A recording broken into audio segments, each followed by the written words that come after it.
తిరుపతి జిల్లా సూళ్లూరుపేట పట్టణంలో ఈ నెల 28 నుండి 3 వరకు జగన్నాథ రథయాత్ర ఘనంగా నిర్వహించనున్నట్లు నెల్లూరు ఇస్కాన్ అధ్యక్షులు సుఖదేవ్ మహారాజ్ తెలియజేశారు. సూళ్లూరుపేట ఇస్కాన్ మందిరంలో జరిగిన మీడియా సమావేశంలో సుఖదేవ్ మహారాజ్ మాట్లాడుతూ ఇక్కడ జరిగే 3వ రథయాత్రలో ఇతర రాష్ట్రాల నుండి కూడా భక్తులు వచ్చి ఆధ్యాత్మిక ప్రసంగాలు చేస్తారని, భగవద్గీత మన సంస్కృతి సభ్యత ప్రచారానికే రథయాత్ర నిర్వహిస్తున్నట్లు ఆయన తెలిపారు. మూల విరాట్లను తీసుకువచ్చి ఈ రథయాత్రలో పెట్టడం జరుగుతుందని, ఈ రథాన్ని లాగడం ద్వారా భక్తులకు పూరి జగన్నాథ రథం లాగిన అనుభూతి కలుగుతుందని ఆయన తెలియజేశారు. ఈ మీడియా సమావేశంలో రాజశేఖర్ దాస్, వెంకటరమణారెడ్డి, డివిఎస్ గిరి, గౌతమ్ తదితరులు పాల్గొన్నారు.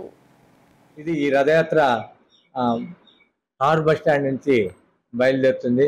అది ఫ్లైఓవర్ బ్రిడ్జ్ మీద నుంచి జిఎన్టీ రోడ్డుకు వచ్చి అక్కడ నుంచి వినాయకుడి గుడి కాడ నుంచి పాండురంగ స్వామి టెంపుల్కి వస్తుంది.